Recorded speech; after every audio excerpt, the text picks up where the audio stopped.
As I was saying, Dr. Anderson is deeply indebted to us. We got him out of a faculty meeting in order to come here. And we could work that one for a rather long while. Ryan, it's always a thrill to have you back. He is a professor of modern American history. And what he's going to do is to give us three personalities in the 20th century. Some overlap into the 19th, but mainly in the 20th. Now, the 20th is our century. That's where we came from.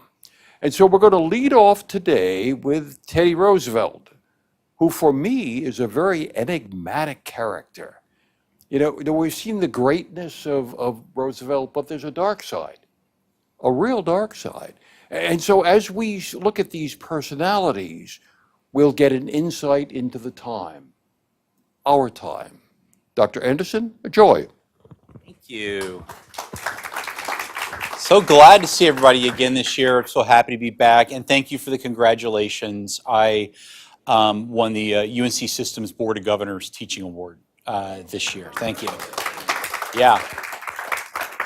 It's a double-edged sword because now I can't win any more teaching awards. Like one of the stipulations is we won't award you anymore. And so I had this like goal of beating one of my colleagues who had 3 career teaching awards, and I only have 2 on the campus awards. So he'll go down in history as the guy who really got it. But the really fun part was we had commencement last weekend, and so I carried in the mace for commencement. So that's a good time. And I'll do that again next winter at December commencement, and I give the commencement address next December, which will be fun because you know how much I like to talk. But the funny thing that happened was, the mace is roughly 6 feet, and it's some like ungodly amount of money. It's like a $25,000 piece of art, really. It's mahogany and gold and all this sort of stuff. And so I got a lot of talking to about, you will get hurt before the mace gets hurt. Like if you're going down, like, you have tenure and promotion, but like the mace is more important. And so we had to go through, as part of rehearsals, a kind of standard security protocol, like, hey, if something happens at graduation, and we have to clear the stage, we're going to practice clearing the stage. And so they said, we're clearing the stage. And I said, well, I must grab the mace. So I grabbed the mace. And of course, the chancellor took the moment to stop and say, this guy listens, right? He realizes what the important part is. I said, oh, no, you don't understand. You have a historian do this. I understand that this isn't simply a leftover emblem from the medieval ages. This is an actual weapon. So I'm technically the sergeant at arms, and I'm going to take care of myself using this mace in the case of emergency. But no, it's good to be here. And as Bob pointed out, I'm going to be doing this year a couple of biographical lectures about figures from the turn of the 20th century. This is like my wheelhouse time period. I'm trained in, and I do my favorite teaching in sort of what we call as historians the Gilded Age and Progressive Era. So really sort of the 1870s up to about the First World War. And sort of traditionally, the way the two periods get taught is that the Gilded Age is a period of tremendous industrial growth and social change in American history, what with urbanization and immigration, and that the Progressive Era, from about the mid-1890s up to the First World War, is sort of a period where Americans try to deal with everything they have wrought in the previous 2.5 decades. And of course, dates are a bit arbitrary. Really, a lot of what I'm talking about and the people I talk about move beyond the First World War into the later 20th century. And some of that is going to come into play today. But, one of the interesting themes that is going to come up in all 3 of the lectures, and it came up this spring because I just taught my Gilded Age Progressive Era class to our majors, is that this is a period of transition in American history where the United States goes from really being a sort of republic based in local authority, local economics, and local culture to being a modern nation that's on the verge of becoming a world power. And that transition is exciting and also fraught with problems at the same time. That it's a complex change, and it's very difficult to say, things worked exactly this way, and this group of people thought one way, and that group of people thought another about these big changes. And the fun part about teaching history is that you get to tell students something one week in class, and then the next week tell them something that contradicts it, and they look at you and try and figure out, in which lecture were you lying to me, professor? And you say, well, you have to figure out where's the in between here. So there's a lot of in between, I think, in the next couple of lectures. Starting today, we're going to talk about Theodore Roosevelt. And I'm going to talk a little bit about Roosevelt, the person. And then I'm going to talk about, really, Theodore Roosevelt as a marketing icon, as somebody who got used in advertising at the turn of the 20th century. Advertising history, commercial history, sort of an interest of mine, has been for a long time. So I've always... This reference is getting a bit dated, but I used to talk about Theodore Roosevelt as, before Mad Men, the reference to the AMC TV series about Madison Avenue, the marketing world. And so one of the big changes that we're going to tap into today is how Americans understood advertising as a way to understand themselves in relation to other people. And I'll get into that in more detail as we go. But, something I want to just lay out for you right now is that it's at the turn of the 20th century when Americans had to learn to spend money. Spending money wasn't something people did, really. And so, as I mentioned earlier, the Gilded Age creates issues that then Americans deal with in the Progressive Era. Something that the Industrial Revolution did was create cash in people's pockets. A typical American of the 1860s saw maybe $250 of cash a year. Most of their economic behavior was based on bartering, trading, sharing services. So to show up 40 years later and to have paychecks where you have expendable income, Americans have to learn what to do with this cash they now possess. And advertisers were all more than happy to teach them what to do with their cash. And Roosevelt played an important part in defining to people how they could spend money and still feel like they weren't abandoning the values they were raised with. How they could take those values and help them change and shift for this more modern century. So there's a lot of information up here, and we won't necessarily walk through all of it.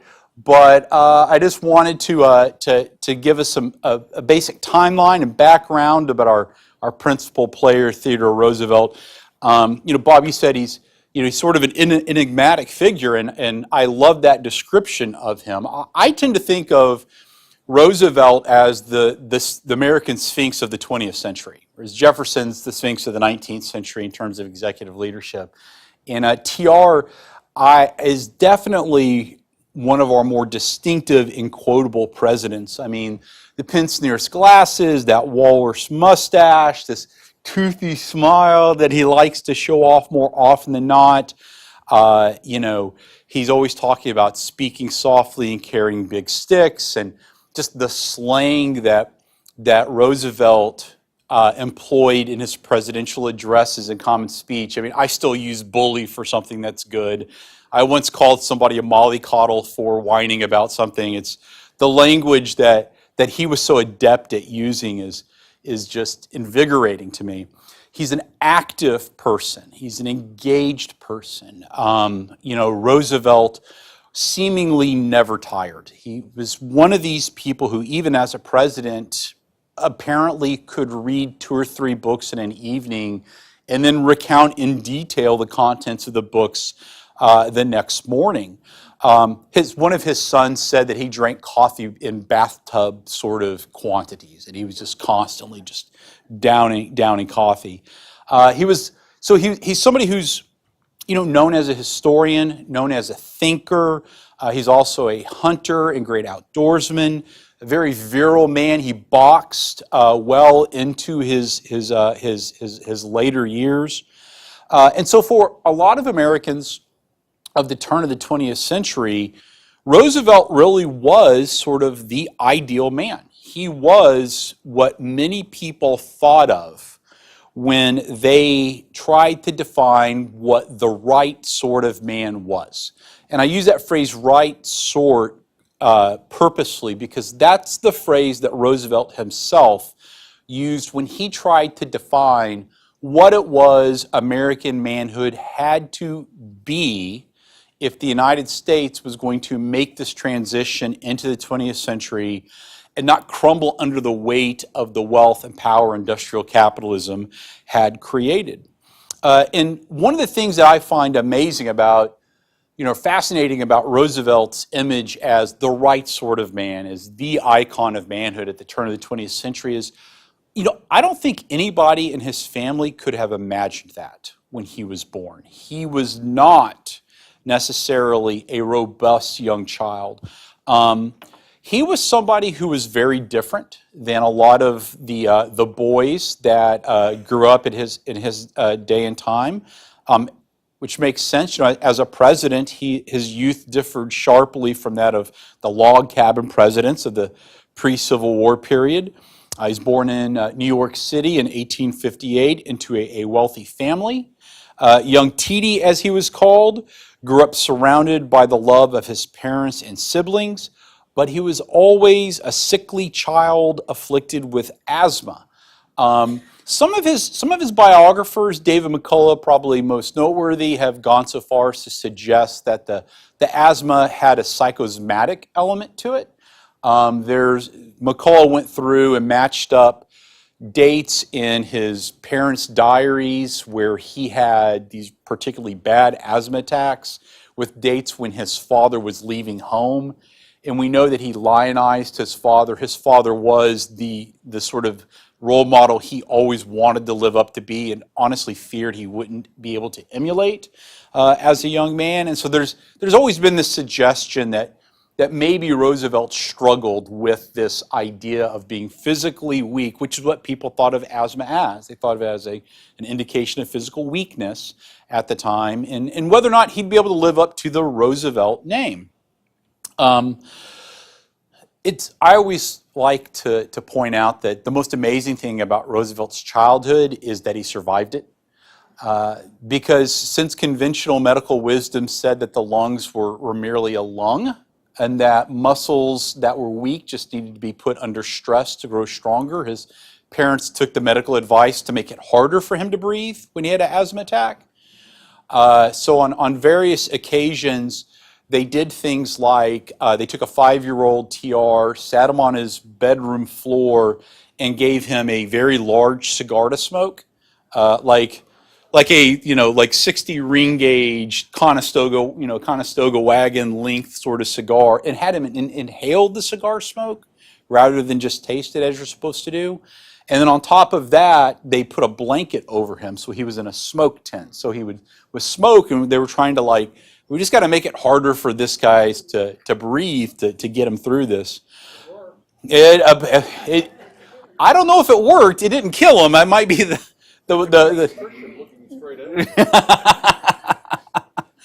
on another occasion, they had a family servant during an ice storm in New York City tool him around the block in an open-air sleigh without a blanket or coat, just in his pajamas, thinking the cold air would brace his lungs up and open them up a little bit.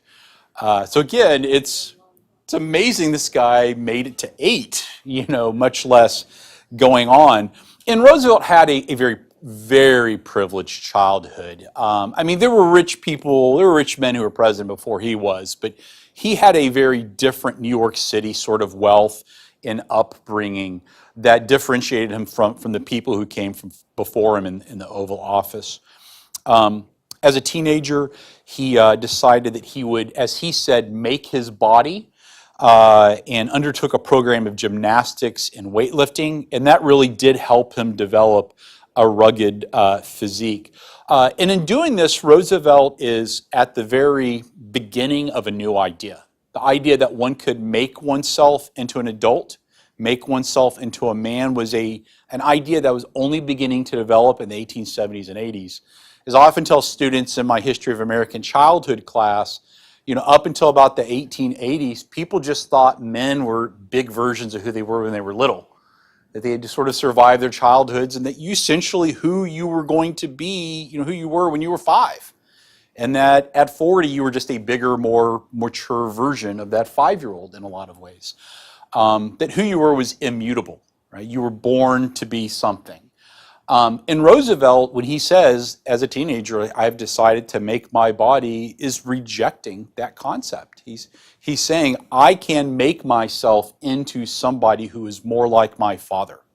I can make myself into a successful man. I can make myself healthy through weightlifting, through wrestling, by becoming more virile. His family loved him for this effort. He didn't go to a formal school. He provided private tutors for the better part of his childhood. The Roosevelt family en masse famously took multiple grand tours of Europe. They traveled the Middle East. They commandeered a boat and traveled the Nile for the better part of 2 years at one point. So by the time TR entered Harvard in 1876, again, he's an exceptional person in that he just hasn't had the same sort of experiences that most American boys have had. And he's prepared to study a variety of subjects when he entered Harvard. He would take to German, the study of natural history, zoology, forensics, and composition as well. He'd go on to be an Ivy League boxing champion, and he also took up wrestling during those years. His father has died by the time he gets out of college, and Roosevelt has sort of taken it upon himself to become really the man of the household, to be the person that sets the tone for the other people, especially his younger brothers, the other people in his family. In 1881, he enters public life and is elected to the New York State Assembly as a GOP reformer. This is interesting for 2 reasons.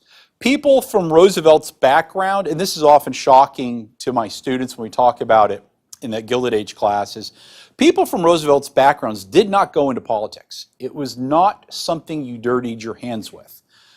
New York City politics, particularly in the late 19th century, were the domain of the immigrant. Right? They were the domain of the money grubber. The best reason to go into politics in the late 19th century was because it was the best place to get bribed. Right? That is how you made money as a politician. So people of the Roosevelt's class tended to look down at politics as mere money chasing. Right? This is something we do not concern ourselves with this. We do not need to worry about it. So when Roosevelt announces, I'm going into politics, there are a number of eyebrows that are raised in the family tree and around polite New York society. The other thing that's interesting is the platform on which he runs and will maintain his political career from 1881 forward is that of a reformer. He looks at the machine politics of Tammany Hall that have reached all the way up to Albany, to the state politics in those days. And he says, this is a problem. This is what he wants to reform, is corrupt politicians and political systems that serve the interest of a very small group of people at the expense of others, right? So Teddy Roosevelt, the trust buster, as he becomes known as a president, that person is already forming in 1881, decades ahead of that issue's popularity, decades ahead of other people thinking this is something American politicians need to take up. What else would happen during these years? Well, in the state assembly, he made a name for himself as a go-getter. He was unafraid of bucking authority. He would publish the first of 45 books that he would eventually write in 1882. In 1884, his first wife and his first wife, Alice Lee Roosevelt, and his mother, Martha Stewart Roosevelt, will die on the same day. Roosevelt famously, in his daily diary, writes a big black X through that day and writes, "The light has gone out of my life." and then promptly bolts for the Dakota Territories. He'll leave the couple's daughter, also Alice, with his sister Bamie. And Roosevelt will spend the next couple of years in the Dakotas as a rancher. He buys 2,000. He buys a head of cattle. 1,000 head of cattle that he spreads across 2 ranches. The business will last for a couple of years. There's a series of blizzards in 1884 and 1885 that put Roosevelt and a number of other cattle ranchers out of business during those years. But the business wasn't that important to Roosevelt. What was important to Roosevelt was that he flourished in the hardship of life in the Dakotas. He spent days riding, hunting grizzly bears, herding cows as a rancher. He was not a very passive business owner. He was involved in the daily work of the ranch. He chased outlaws as an elected frontier sheriff at one point. Roosevelt loved conflict. He loved fighting. It was to him the thing that continued making him a man. It was something he sought out. Roosevelt, when he first built the ranch and hired on his hands, they of course looked at him as this this green Easterner with glasses, with a college education, who probably didn't really have any business being in the Dakotas, riding around on a horse. He was not somebody they respected immediately. And then Roosevelt would arrange for Saturday night boxing matches. And after he essentially beat up everybody that he paid, they quit working. They quit boxing him. They're like, "Boss, it's good. No need to box tonight." So he got into the habit of going into town and walking into saloons. And, again, he's not a large fellow, and he's got the glasses on, and he's not somebody who's going to go unnoticed. So he found it easy to pick fights in town. And so after a couple of months, apparently all the other ranchers in the area learned when the Roosevelt guy shows up, just let him be, because everybody in town gets tired of fighting with him. It got to the point that to sort of satisfy his desires, he went to the length of ordering a custom-made cowboy suit with this gargantuan, 60-gallon sombrero that was encrusted with turquoise and silver. I mean, I've never been able to find out how much this getup cost, but having seen pictures of it, it's an immense amount of money to spend on essentially a cowboy costume. But he knew if he wore it to town that somebody was going to say, "Who's this idiot?" And then that was going to give him a chance to get into a fight. So he does this for a couple of years. 1884-85 ends his business there, and he comes back east to pick up his life again. He'll be remarried to a woman named Edith Caro in December of 1886. They'll go on to have 5 children that add to his first child from his first marriage. Roosevelt would run unsuccessfully for mayor of New York City, and then really until he is elected president in 1904, he only really runs one other campaign in his adult life. He runs as mayor of New York as a sacrificial lamb for the Republican Party, and then he spends the next several years serving as what we would call a party operative these days, working behind the scenes, raising money, giving speeches, sort of brokering power. But ultimately what he spends a lot of his day-to-day life doing in the late 1880s and early 1890s is serving under Harrison as the head of the U.S. Civil Service Commission, which was fraught with all sorts of corruption, and he wanted to clean up. He gets reappointed to that commission in 1893 by the Democratic President Grover Cleveland. He takes over the New York City Police Board in 1895.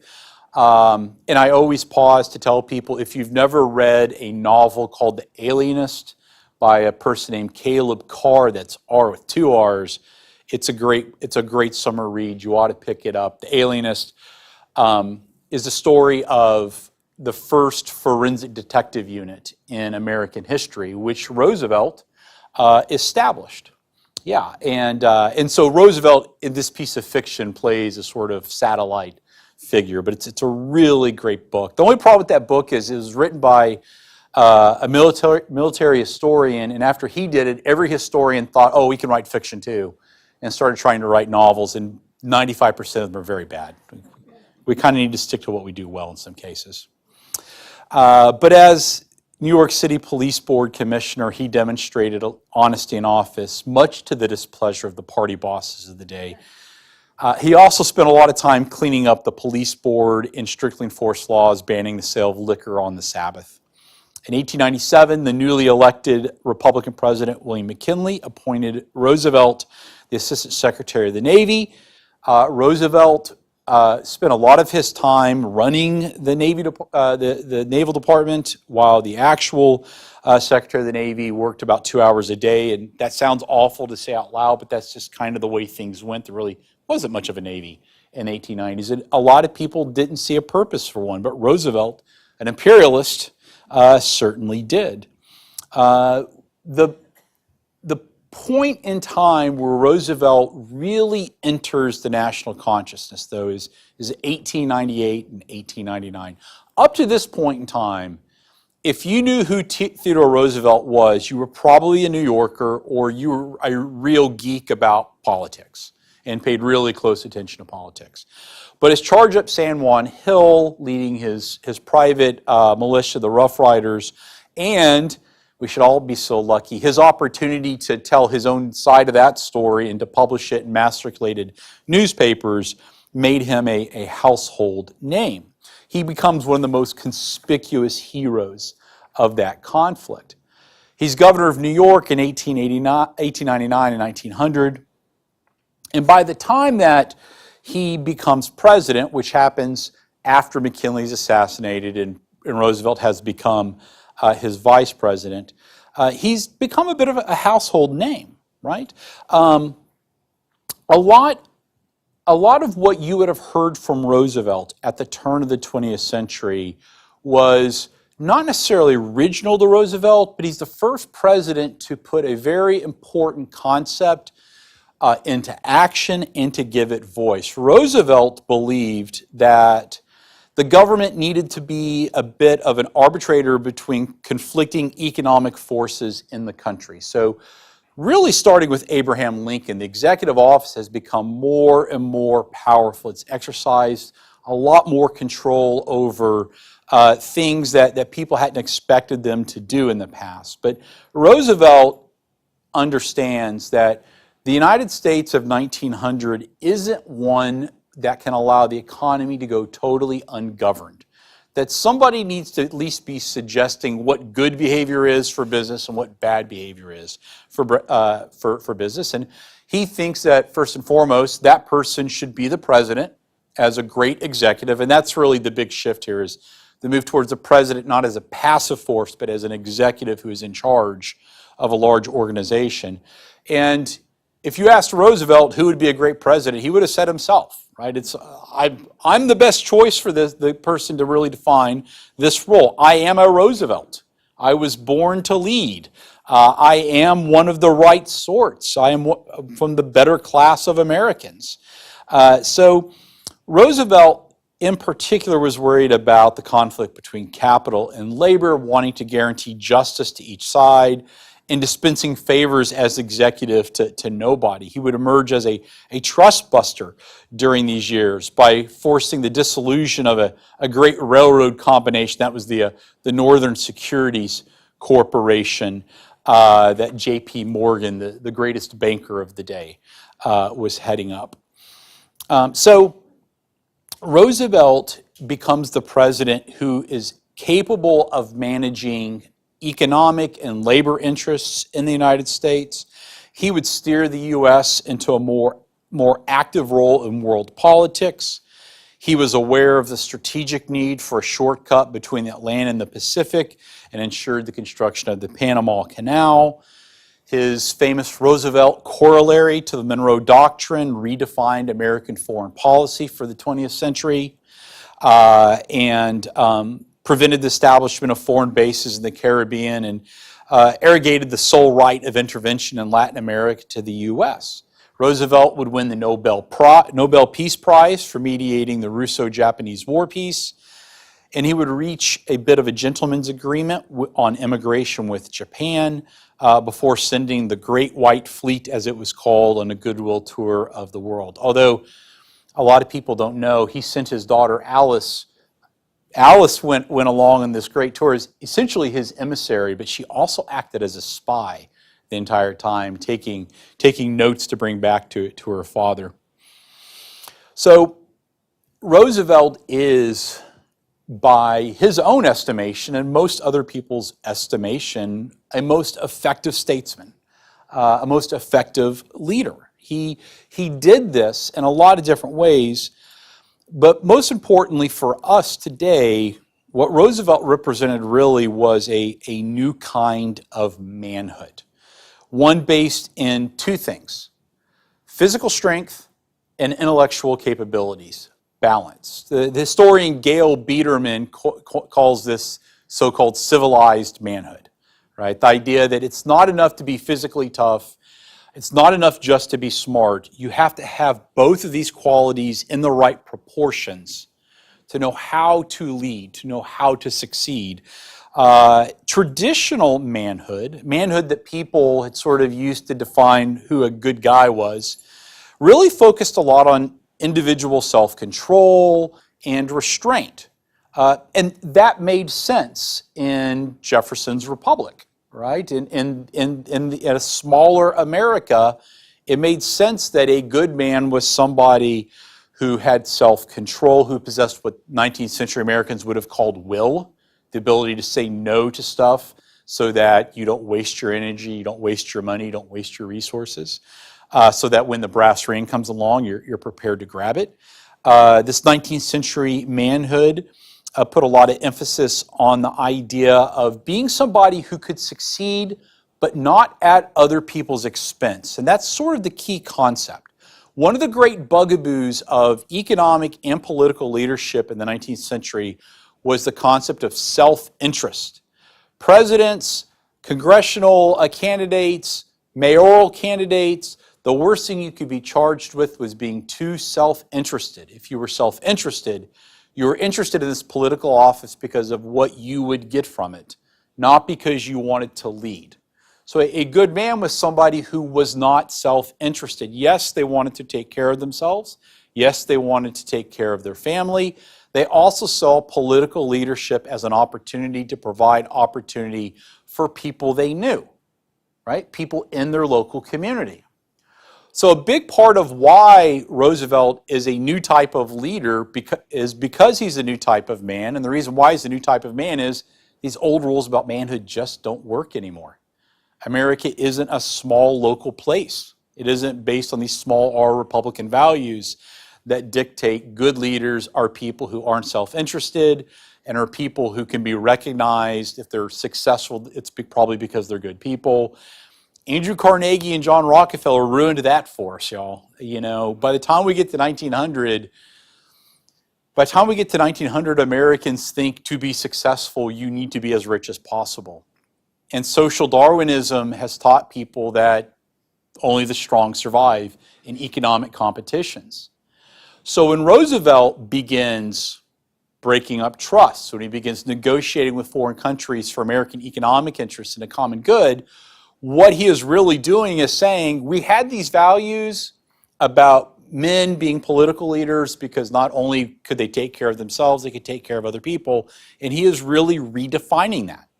He's saying this is how that's going to look in the 20th century, and it's not going to be because I was born to be a leader, it's going to be because I made myself into a leader. I overcame the physical problems related to asthma. I became as successful as my father did. And Roosevelt would have said he really superseded his dad's example. His father did not have a military career. And so Roosevelt's military career for him was a way to say, I have gone beyond what my father could achieve. Right? And this was, to Roosevelt, if he was going to defend these claims that he's making, he would say, I can do these things for the American people, and you should trust me to do it. One, because I am so physically virile. It's a sign that, like, I am healthy. and my physical health is also contributing to my mental health. It gives me a great intelligence. But also, he could point at his authorship. He could point at his reading endeavors. He could point at his public speeches. He could say, these are all signs that I'm physically and intellectually balanced. And Americans really loved this idea. Right? This new manhood was something that Roosevelt laid out for people in his famous strenuous life speech. He gives in Illinois to the Hamilton Club to a group of Republican leaders in that state. And what Roosevelt begins asserting was that America needed to develop new leaders who knew what struggle was like, who were hunters, were football players, who had been overseas as part of this imperial endeavor, who also had college educations. Roosevelt spends a good deal of time taking pot shots at the children of the great capitalists of the late 19th century for being too lazy, for depending upon their parents' wealth, for being people who had not developed a moral fiber because he believed, had never really been tested. They'd had everything given to them. And Roosevelt said, I may be a Roosevelt, I may have been born with that name, but at least I made myself into a president, right? And what Americans liked about this idea was Roosevelt was telling them there's a blueprint. You can take any boy in your life and make him a man if you give him certain essential experiences. Right? You can create men. You can make men. And it's not really in the purview of this talk, but I'll just point out this is about the time that the Boy Scouts is created. It's about the time that Public School Athletic League is created, first in New York City and then spread across the country. This is about the time that like grown men start making careers, helping parents raise their boys through these various athletic and outdoor endeavor organizations. YMCA, shifts. It goes from being sort of a very like a religious organization, will always remain a religious organization, but there's a little less emphasis on the Bible study and more emphasis on the weightlifting at YMCA after Theodore Roosevelt. Right? That emphasis really begins to change during these years. So there's some sort of like base ideas for you. That's who Theodore Roosevelt is at the turn of the 20th century. He's the first of a trio of progressive presidents. He's followed by Taft and Wilson. These three presidents would oversee the bustling energy of what we historians like to call the progressive ethos, a generally middle-class outlook that was optimistic by nature, that preached that the problems created during the Gilded Age, that were social, political, and cultural and economic, could all be fixed. They could all be corrected if Americans learned to harness the power of the government to sort of balance and mediate power between regular people and their employers, between the laboring classes and the middle class, and so on and so forth. What these three presidents and what Americans of the day wanted was to avoid needless social conflict. They wanted to avoid conflict that shouldn't exist. And they could do that if enough of Theodore Roosevelt's right sort could be created, if enough of those people could be given a chance to succeed. So just to tie up Roosevelt's example, he leaves the presidency in 1909, goes on an African safari, and then immediately jumps back into American politics when he returns. He handpicked Taft to follow him, and then was very let down by Taft's work. Even though, let the record be shown, that Taft broke up more business combinations than Roosevelt did. Taft was actually the better trust buster than Roosevelt was. But Taft made some decisions about conservation that Roosevelt really didn't like a lot. So Roosevelt comes back to the U.S. and says, I'm going to run for the Republican nomination again. Right? And it doesn't succeed. Taft gets the Republican nomination.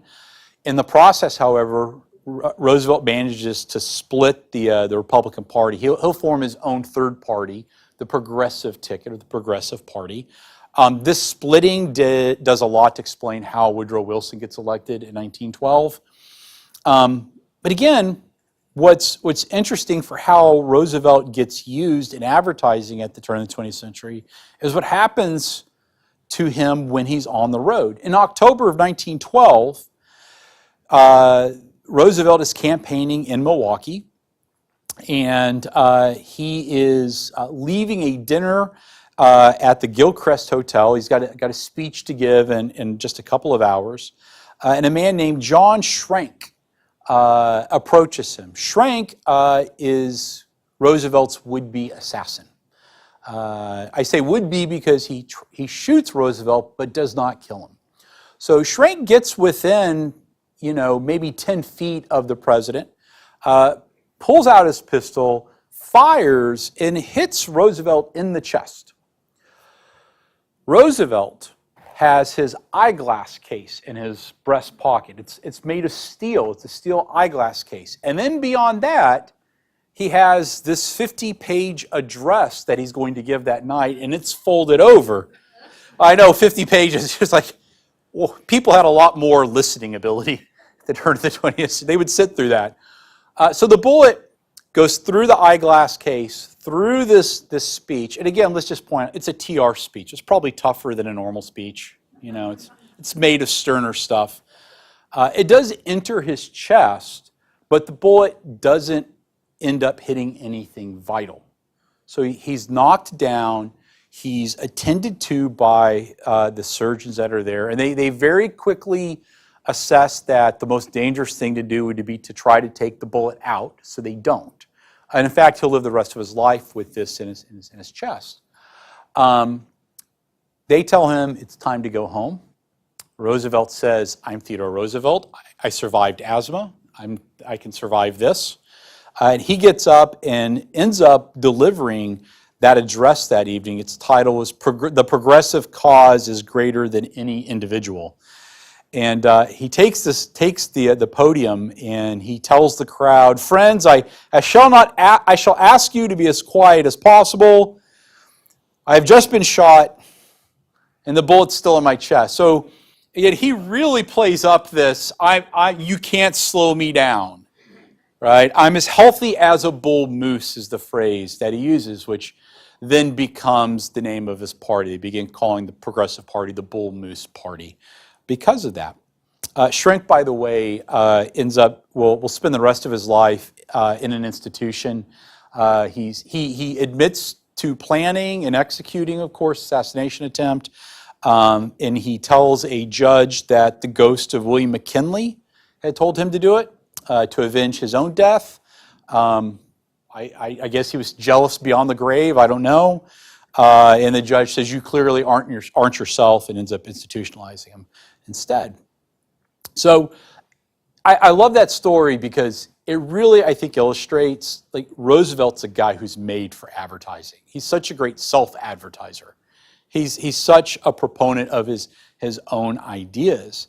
And so Roosevelt, as a president, as a self-promoter, as a person who knew what people needed to hear from somebody like him, becomes a figure who can change how advertising communicates the need to spend money to an increasingly large and heterogeneous body of people who have money to spend. So advertising is still basically in its infancy as a business at 1900. Like, Madison Avenue isn't even really Madison Avenue yet. That's not going to happen until about the First World War. Madison Avenue sort of made a name for itself helping advertise the First World War. And a lot of those guys got, during the First World War, advertising executives learned to work with psychologists to develop better tools for isolating what people wanted to hear from advertising. And then in the 20s, there's this like golden age where like advertising becomes more artistic and more pointed and more effective. Because up to the First World War, advertising was pretty generic, to be honest. It's only becoming something more people are aware of because of the growth of new magazines in the late 1800s.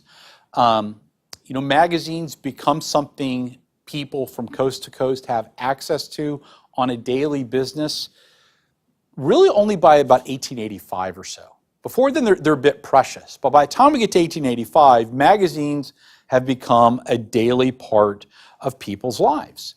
Most of the advertising in these magazines were geared towards women. This is why some of the most important magazines of the late 19th century were titles like Ladies' Home Journal. Right? People who made magazines believed that women were the ones who were in charge of deciding how money got spent in the household. So it behooved them, if they were going to make money, to cater to mothers' and wives' needs. Again, this belief really much was based in Victorian ideology that said men and women were perfect opposites of each other, that men were genetically built to be breadwinners and women were genetically bred to be bread bakers. And so the idea was that like women were more knowledgeable when it came to how to actually spend money in the household. They could understand how money was best put to use in ways that men simply couldn't comprehend because of their male brains. Yeah. I know. That's a whole other lecture. So advertising as a result tended to say, if we want to make money, we have to make women happy. So most advertising was pitched at women, not at men, right? Now, there are some exceptions, but generally speaking, most advertising Americans, saw was pitched at middle-class mothers and telling them, if you want to be a good wife, if you want to be a good mother, buy fill in the blank. That's the basic messaging of most of that stuff. So that's why we get an ad like this for a product called Fairy Soap, which is a bar soap. And so this is like an 1890s publication. This is from Ladies' Home Journal.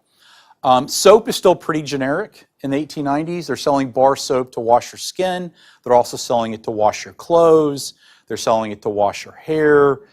Specialized soap for different purposes hasn't quite emerged yet. Right? That's going to be in another couple of decades. But obviously, like when you take a look at this ad, a big part of this advertisement is pitched at women. I mean, let's just see the forest for the trees here, but how do you know this is pitched at a woman, this particular advertisement, just looking at it? There's women in it. Yeah, like first and foremost, it's a mom and her daughter. Why isn't she, I wonder, it's kind of a trick question, I suppose. But there are no unfair questions. Sometimes they're just trick questions. But why isn't there a boy in that ad? Why is there a little girl in that ad? Yeah, because boys are expected not to use soap. Boys are expected to be dirty, right? The boy's out playing somewhere. He's out roughhousing. This daughter, though, what is she learning from her mom? How to be a mom, how to be a lady, right? This is what the soap is for. So again, the ad insists that the value in their product is tied to it will help you be a good mom. Not only will you be clean, but also no, I feel so seen. Your battery is running low. Not to worry though. I've got a card. Bob, you mind holding that?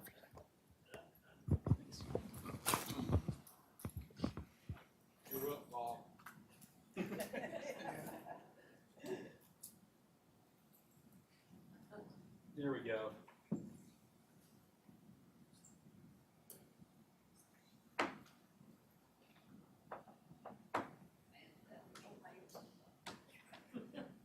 I'm racing its time because I know how quickly this thing goes.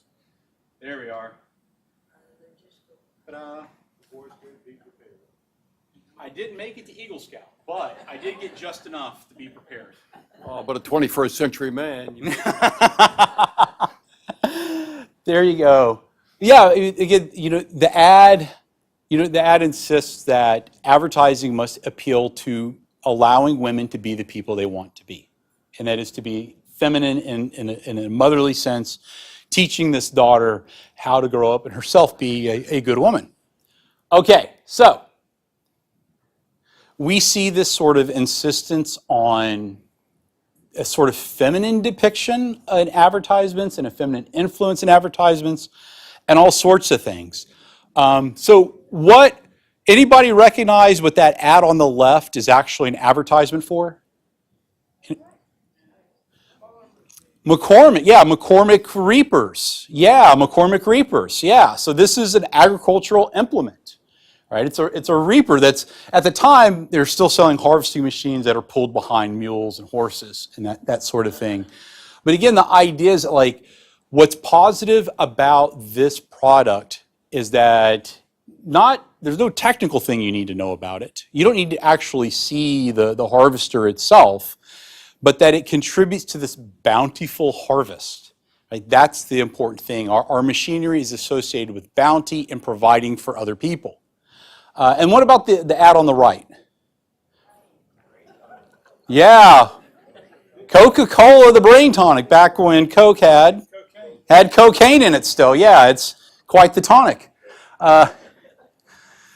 Yeah, you'll see it's the ideal brain tonic, a delightful summer and winter, specific for headache, relieves mental and physical exhaustion. There's the cocaine at work, right? So again, but it's understood to be something that is feminine. It's understood to be something that women are going to want to buy because, women are so delicate and, they run out of energy so easily that they're going to need this little boost of Coca-Cola to keep them going in the afternoon.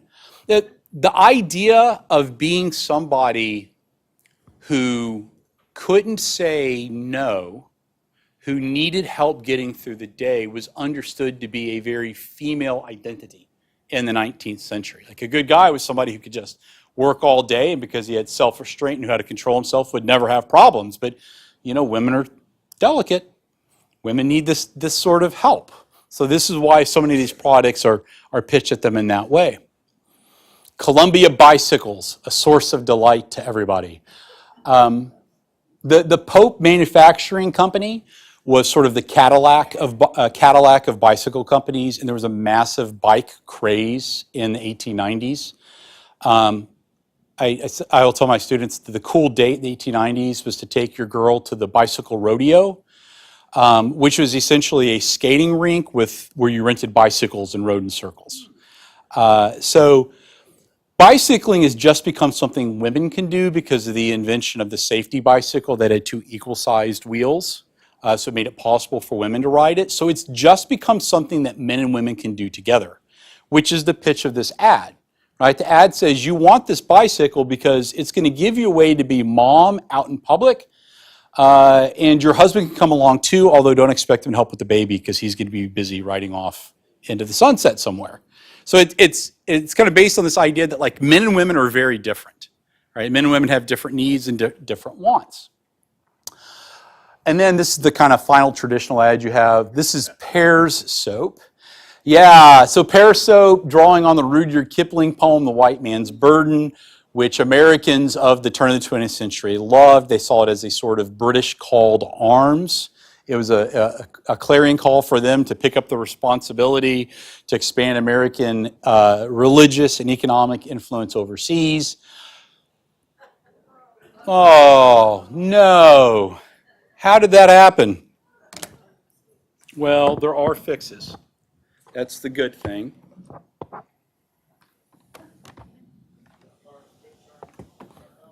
Well, that's kind of what I'm wondering.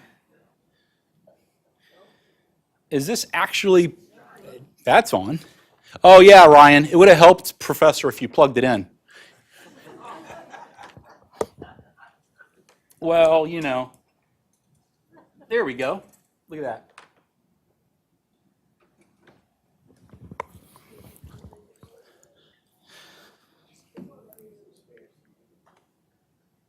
Yeah, good. So this shouldn't take but just a second to boot back up. But what I'll say is about that particular ad is that's the Pear's soap ad is different from the other ads in what obvious ways? I mean, right, there's a man. And what kind of man? A white guy, and also it's a military figure, right? So you have this military figure.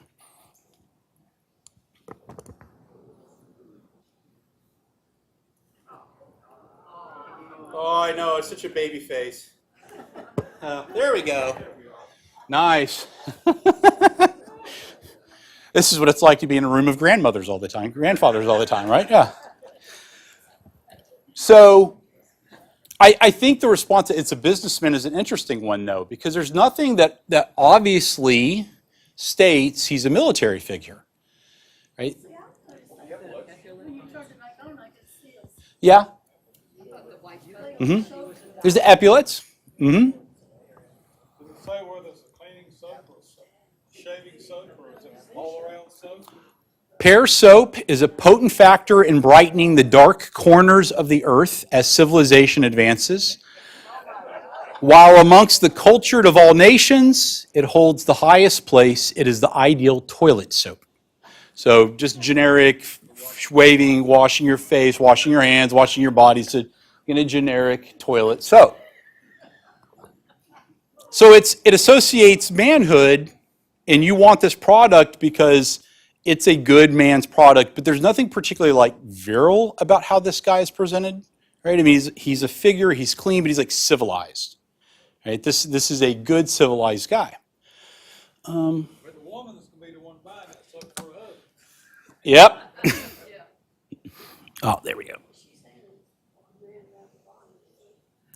Here comes the Roosevelt. So here's what begins to change in advertising around the turn of the 20th century. It's tough to tell, but this is an advertisement for Moxie. Anybody drink Moxie ever? Nobody's from the Northeast? You probably have to be kind of Boston, north of Boston to really. It's basically a soda. It's a Coke. I call it a Coke because I grew up in Arkansas and everything's a Coke. But I mean, it's just a soda drink, and it's really bitter. It's really not that good, to be honest. It's a very specific taste. But Moxie was reinventing itself at the turn of the 20th century into a drink for fun rather than being a health tonic, which was how its inventor had tried to sell it for the last 25 years or so. So at the turn of the 20th century, he's trying to start to sell Moxie to outside of Maine and Vermont and New Hampshire, and so he's repackaging it as this drink that gives you pep. It's the necessary support of the strenuous life, which is a direct reference to this speech that Roosevelt had given. Roosevelt was not happy. He did not give his permission for his likeness to be used. Yeah, he and the lawyers wrote some letters, and eventually Moxie quit using Roosevelt in its advertising. But I think the important thing is this very clear correlation between vitality and strength, that what are now becoming understood to be manly attributes. To be a good guy, you have to be physical. You have to be masculine.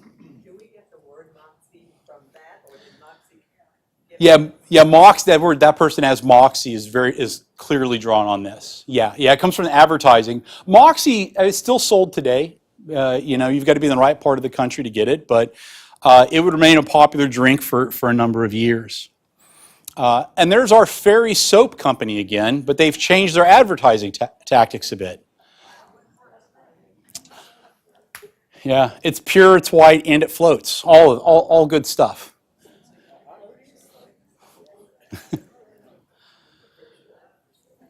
Yeah. It's the soap of the century, their Mrs. Rohr, who I do not know, says.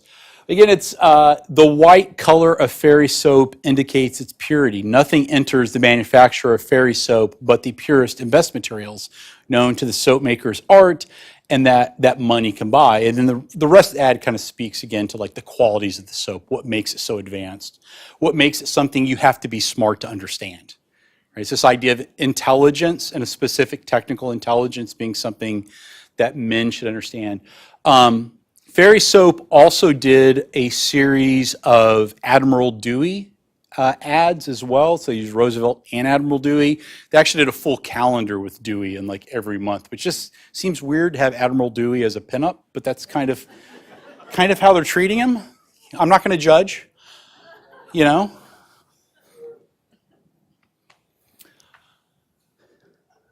Roosevelt, was used for a number of different products.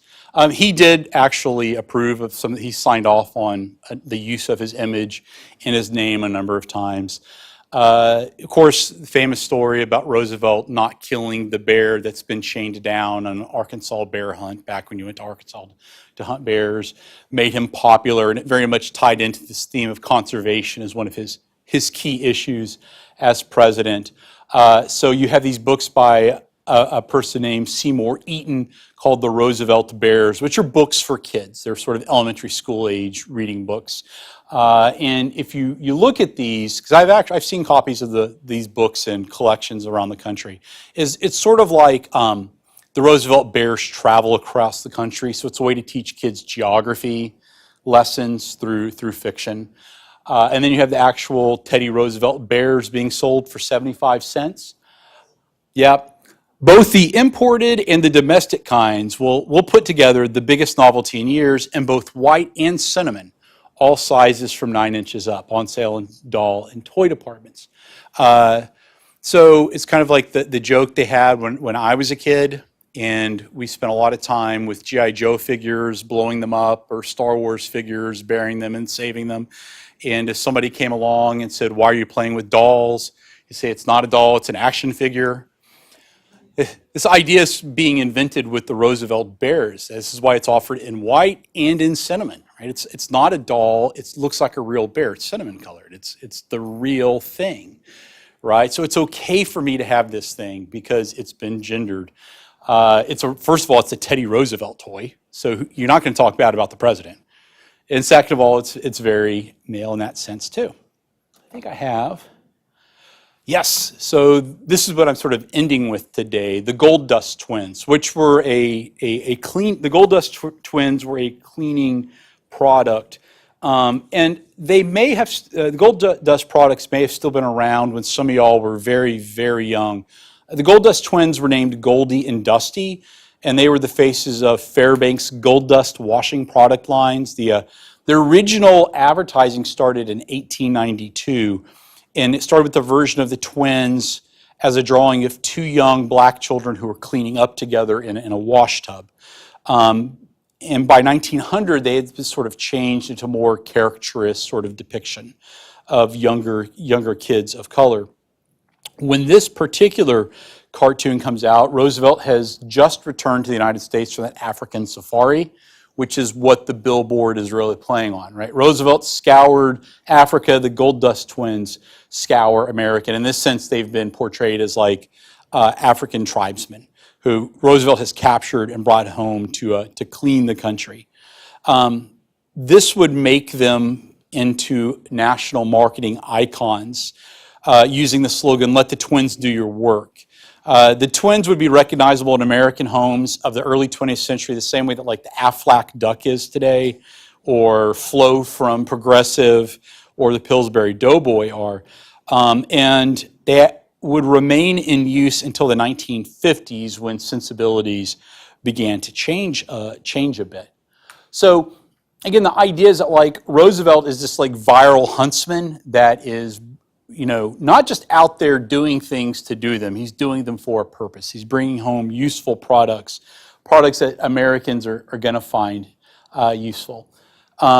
Roosevelt, well into the 1960s, remained a popular icon in advertising. This is an ad for the Better Vision Institute, so eyesight.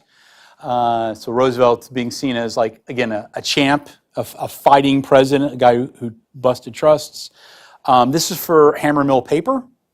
Right? So when was the last time you wrote to a public official? If you made your views known on conservation, trust busting, and the new nationalism, bully for you. So Roosevelt, well into the 20th century, remains known as this guy who is tough and manly and sticks up for other people, right? And it's because he has been able to overcome this kind of that play in the eyeglass ad. He's been able to overcome these problems to make himself into a good, strong leader. So I think one of the interesting things about these advertising bits is that they show how like Roosevelt is a lightning rod of sorts in the new advertising that helps us understand ways in which advertisers quit marketing specifically just to women, but began trying to market to a wide variety of different types of people, men and women in this case. But also if you look at the larger picture of advertising, there's advertising that tells people it doesn't really matter what your background is. If you understand the value of this product, you are a good American. You fit into our society in some way. Right? Advertising would take Roosevelt's ideas about manliness and race and class and simplify them and then spread them across the country and help them be accepted as normal. I always think if we want to understand why things aren't just the way they are, why we think the way we think, like advertising is one of the best first places to start because it's the most constant part of many of our lives. It's there all the time. We're inundated with it. So it makes sense that this is where we would go to look at, like, why do we think the way we do? Well, advertising has taught us to think this way. I apologize for the battery issues and stuff that slowed me down a touch. I know that people would likely like to get to lunch, but I'm going to hang around, and if you want to talk for a little, I'm happy to answer questions or anything. Bob, what would you like to do? Oh, let's take 2 minutes for questions. Oh, 2 minutes I got you. Absolutely. Is there anything that you'd like to ask about or we can talk about or even a comment? Was he the eldest child in his family? He was the eldest son of his father. Oldest son. Yeah, he was the eldest, yeah. Okay, so the Roosevelts, primarily it's in shipping and in real estate. Like the Astors, they owned huge chunks of the upper half of Manhattan before it was really Manhattan. So that's where like most of the Roosevelt money came from. There have been, for a while it was sort of, there was this rumor floating around that they were in the opium trade. I don't know if they were technically in the opium trade. Did Roosevelt own ships traveling to China? Probably bring it back? Probably. Do they know anything about it? Probably not. But that's where the vast majority of their money came from. Yeah. Excellent. Ryan, our thanks.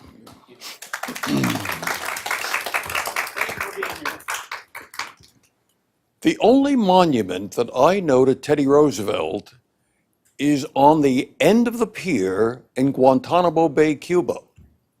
The pier is massive, taking the largest ships we have, and at the end of the pier there's a plinth, and on top of the plinth is a marker, and on that marker is Teddy Roosevelt's face, giving him full credit for the base that's been there since 1904.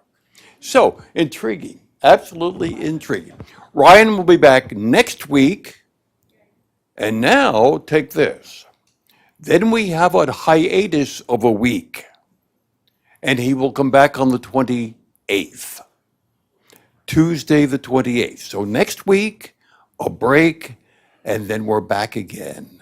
Again, thank you ever so much. Go in peace, friends.